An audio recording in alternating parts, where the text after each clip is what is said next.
everybody doing this evening?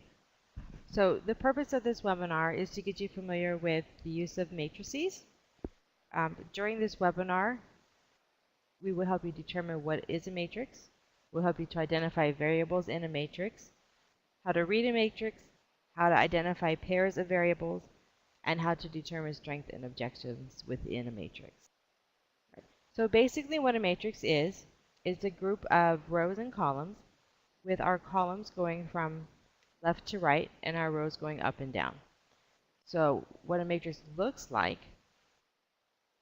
is something similar to this, and how we identify correlations within a matrix, we have to concern ourselves with before we figure out the number of correlations in a matrix is exactly what is a correlation.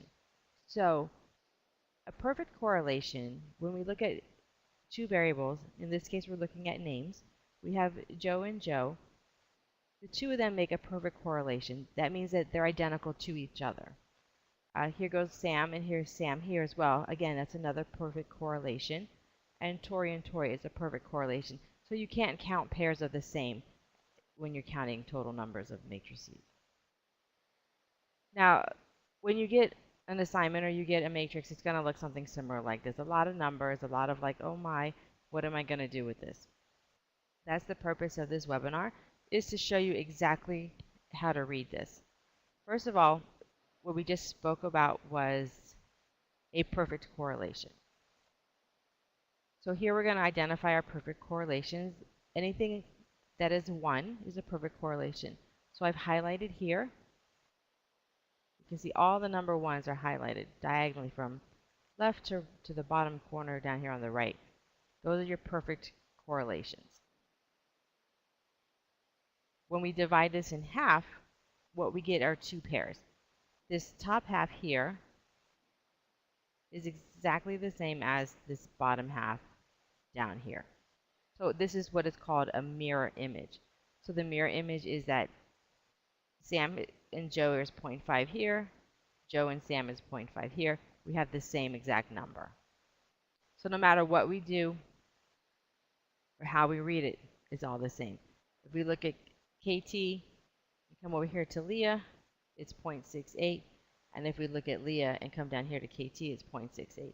So again, no matter which direction we choose to read it from, it's going to be the same. So to help us figure out how many pairs, we're going to focus on just 1/2 of the mirror image. For this example, we're just going to focus on this top area here in green. And I completely erased the bottom half. I erased the bottom half because it's the exact same as the top half. So once we have divided our thing in half by identifying the perfect correlations, then we know we can start counting our pairs.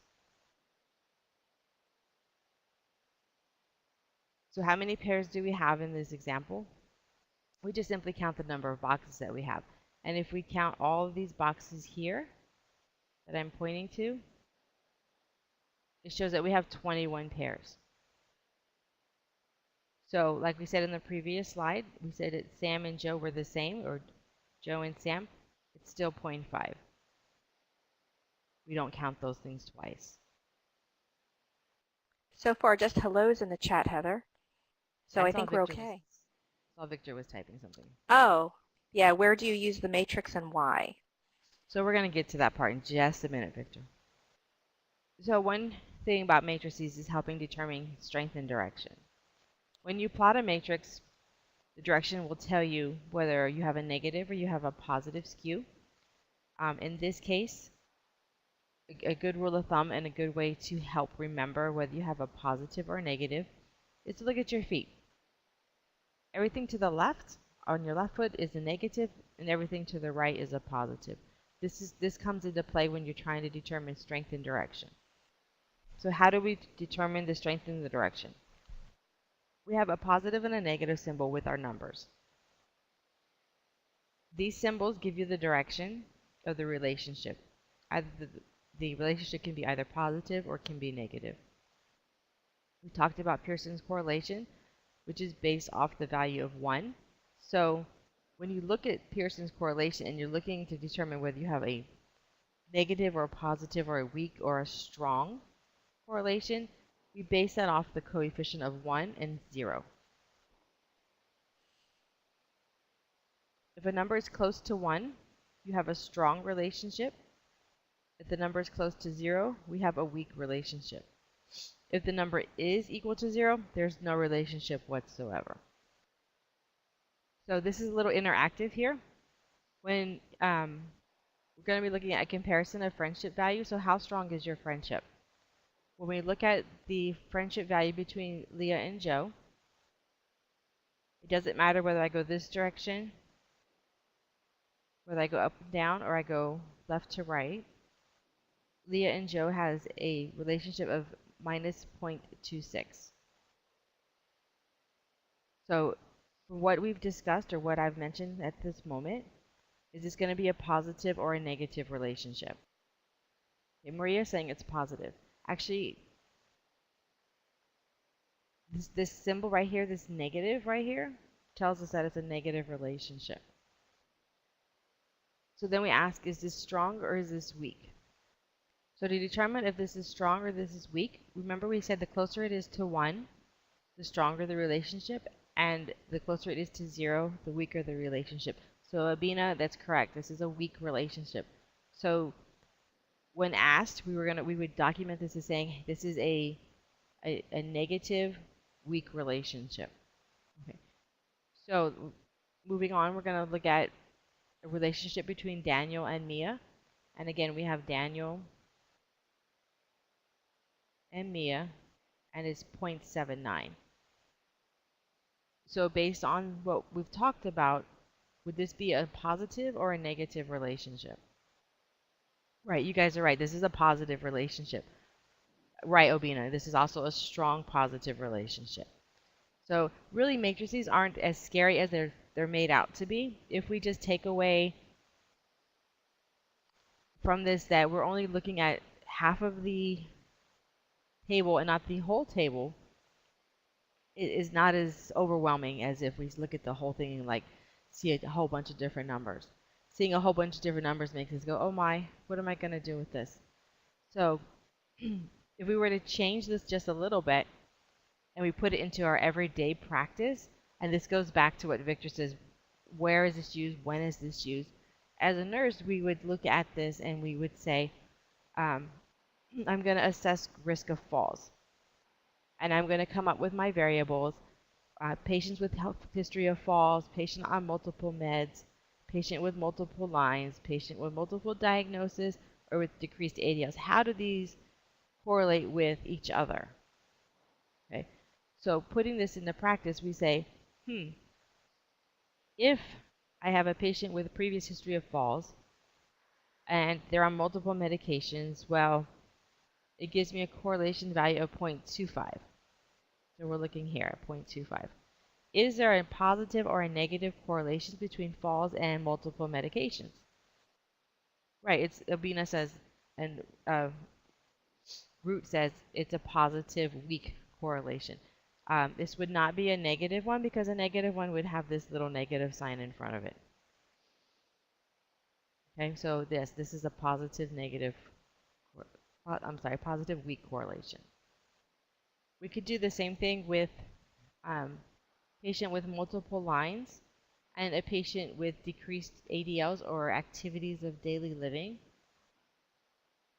We notice that the value is minus 0.65. So we're going back to whether this is what type of a correlation. Right, Obina. I think you've got this, Obina. That's great. That's a negative, strong correlation. Now, here's a trick. Patient with multiple lines, what kind of correlation is this one? Right, Muhammad, it's a perfect correlation.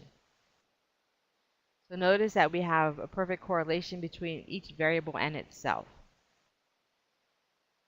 Now, if we were to say, how many pairs do we have? When we count the pairs, we're going to not count this middle line. Use my messy handwriting. But we're going to count just these top or just the bottom. We don't count them both.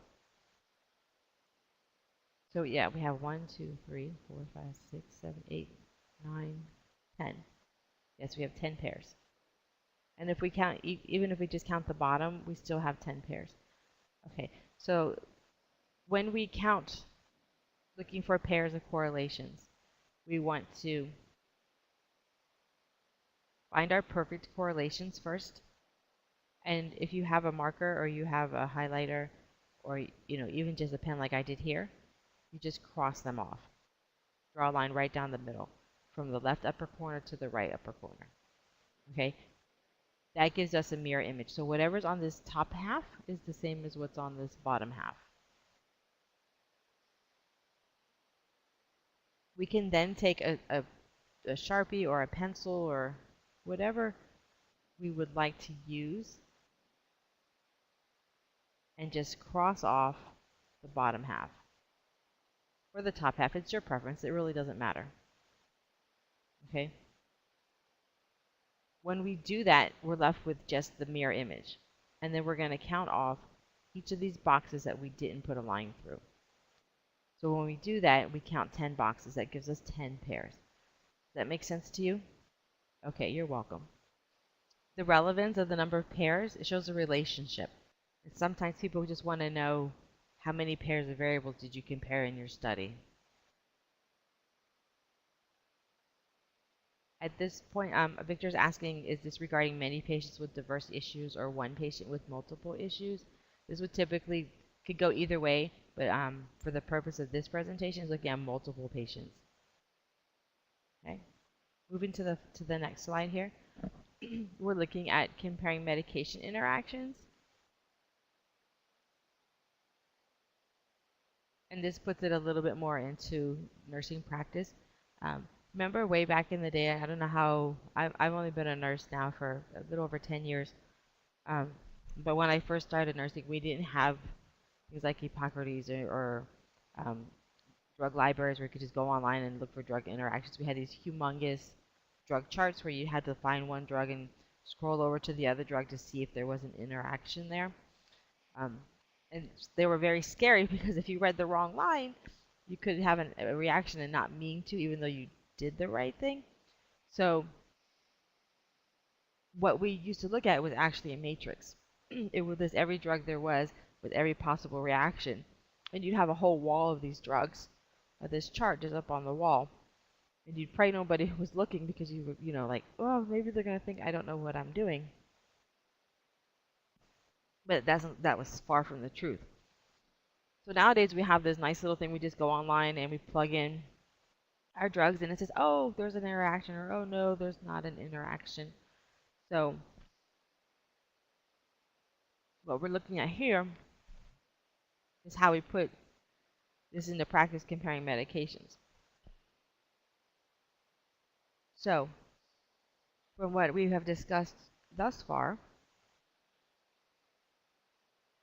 how many perfect correlations are on this chart? Right, there's 5. And we know this how? Exactly, by the number of ones we have in the chart. So we would have 1, 2, 3, 4, 5. And without me doing anything else, how many pairs do we have in this chart? Right, we have 10. So if we highlight what we're not looking at, and remember that we have a mirror image on the top and the bottom, we will count how many boxes we have here. Right, so one of the questions being asked is the number of pairs show how many variables are in the studies. Yes, it's true. So we have 10 pairs here. 1, 2, 3, 4, 5, 6, 7, 8, 9, 10. And then what is our, take this away. What is our relationship between Lasix and Indocin? What kind of relationship do we have? Right, it's a strong negative relationship. It's negative because of the symbol here. It's strong because it's very close to 1. So who would have known those two drugs had such a strong interaction? And when we look at Indocin and Viagra, what kind of a relationship do we have there? Right, it's a weak positive relationship because there's no negative symbol in front of it. That tells us that it's positive. It's weak because it's very close to 0. What about our relationship between indocin and um, atanavar? Right, so if we look at indocin and we compare it to atanavar, there's no negative sign here, so it's positive. It's very close to 0, so it is weak. It's a weak positive correlation. And finally, we look at atanavar and atenolol, and what kind of relationship do we have? You guys are wonderful. You're right. It's a strong positive relationship. Thank you, Marie. This class, matrices are a little scary, only because you look at a big table and has all these numbers in it. And when it comes to statistics, people tend to get afraid just because of the word. And what I tell people when I tutor them is statistics is at this level is basically what is it, not why is it. And if you just take a breather and you say, okay, I'm going to focus on one step at a time, it makes it that much easier to get through than looking at the whole big picture and going, oh my, I feel my anxiety kicking in. But when you understand it, it seems to help a little bit. So are these real relationships or just for the exercise? The interactions are real. I did look these up.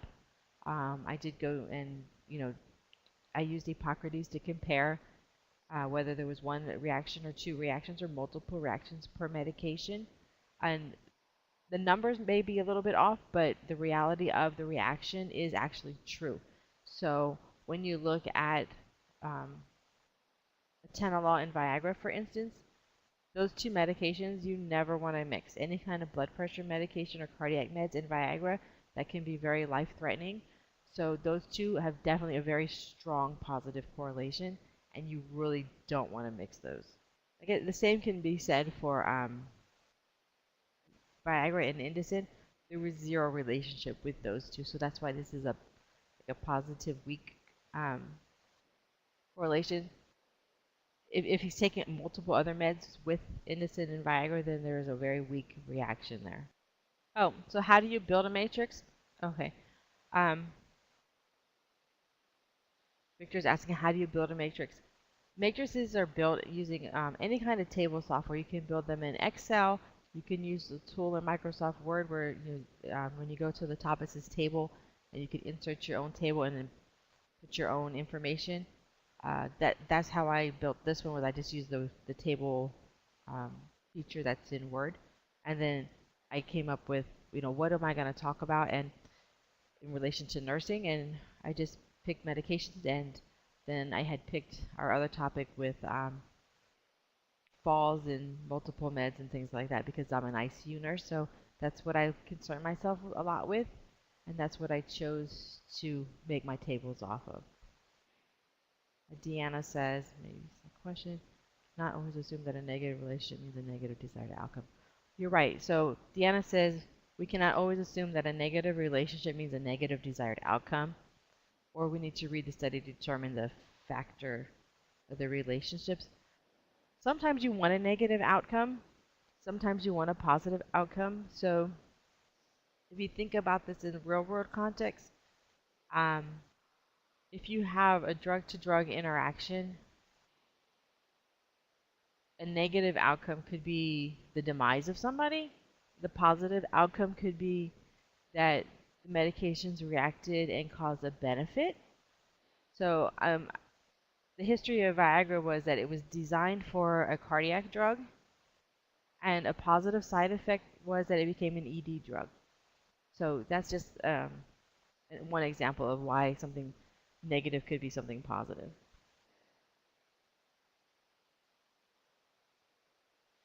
So another question here says, what if the correlation is 0? Can we mix them? I'm not sure I understand that, but 0 means that there's no relationship at all. So if you look at it in the context of you're dating somebody and they stop returning your phone calls, then you have no relationship, right? Just like you can't have a relationship with yourself, which is why a perfect correlation of 1 means that it's perfect. You don't want to mess with that.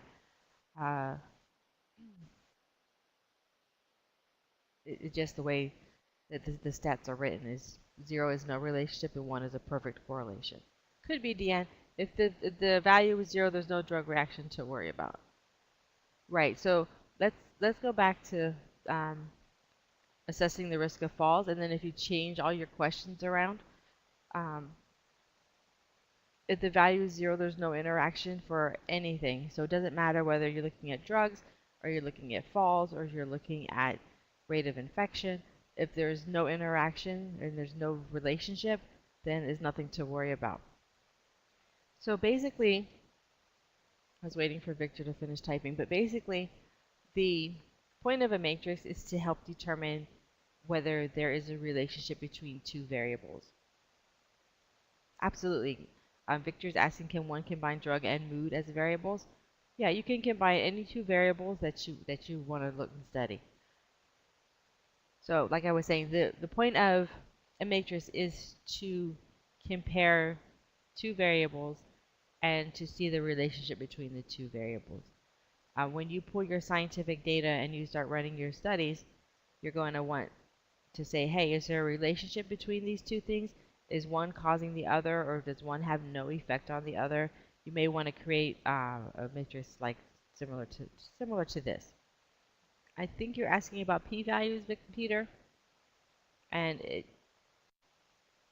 okay, so in this case, we're not looking at p-values. We're looking at just basically a relationship of 1 or no relationship at all. So p-values do have a play into the total picture of this, just not into this particular matrix. Okay, Victor saying, is this relation qualitative or quantitative or both? A matrix isn't going to look at whether it's quantitative or qualitative. Your research study is what's going to determine whether you have a qualitative or quantitative study. The only purpose of the matrix is to compare the variables and to determine if there's a relationship. When you're reading the matrix, you have something similar to this here. And to read a matrix properly, you find the perfect correlation between the two variables. Highlight the perfect correlations to divide the table in half. Usually it's from the upper left down to the lower right. Once you have decided, where your perfect correlation lies, then you're going to only read half of that table. This tells you the number of correlations that you have within the table, and you will then count off each of these boxes to tell you how many pairs you have. In this case, we have 21 pairs. So when we count each of these here, the total number comes to 21. That's how we determine how many pairs we have. When we want to see what the number relates to, we pick our variable, come over here, it tells us that there's no negative sign, so we know it's a positive correlation. And then we look to see, is it close to 1 or is it away from 1? And since it's close to 1, it's a strong positive correlation. Just the opposite would be true if we were to want to know if it's a negative variable. See that there's a negative sign here. It's close to 0, so it's a weak negative correlation. So that's basically what the whole purpose of the webinar is, just to help you guys know how to read a matrix. Again, we just divide it in half. It breaks it into two parts. We do away with either the top or the bottom. It's at the learner's discretion which one we want to do away with. And then we just count the number of boxes that we have here. And that tells us how many pairs we have. And then we can look at whether our relationships are weak or strong based on whether we have a negative sign or no sign at all. If it's close to 1, it's positive. If it's close to 0, it's negative. Or it's weak, I'm sorry. So if it's close to 1, it's strong. If it's close to 0, it's weak. So this one here, negative 0.26, that's a negative weak correlation. Nashashi, I don't want you to feel overwhelmed. Statistics is not everybody's forte. Uh, what I would tell you though is Walden does give you everything you need to be successful. I've learned this through my 3 years with the program. And when you start feeling overwhelmed, um, reach out to either your instructor or a tutor or somebody that can help you focus or refocus or help you figure out a study method. Um, I've taken Mondays for me for a long time just to kind of regroup. And I do know that 2 classes is very full time. It can be very overwhelming for some people. I know other people that have taken 3 classes and you have to have permission to do that. And I look at them, I'm like, I don't know how you do that. I'm a part-time student. I take 1 class a semester, and given my work schedule, my family schedule, and working with you guys in the tutoring center, it's just a means of finding what works for you. So on Sunday evening, when I've turned in my final assignment for the week, I glance at Monday or the following week. What's my discussion? What's my assignment? Monday, I reflect upon that, and then I just jump back in. It just keeps my sanity. So feel free to reach out to us at the tutoring center. Feel free to send us an email. But please don't feel like you have to go through this whole program without some kind of support system.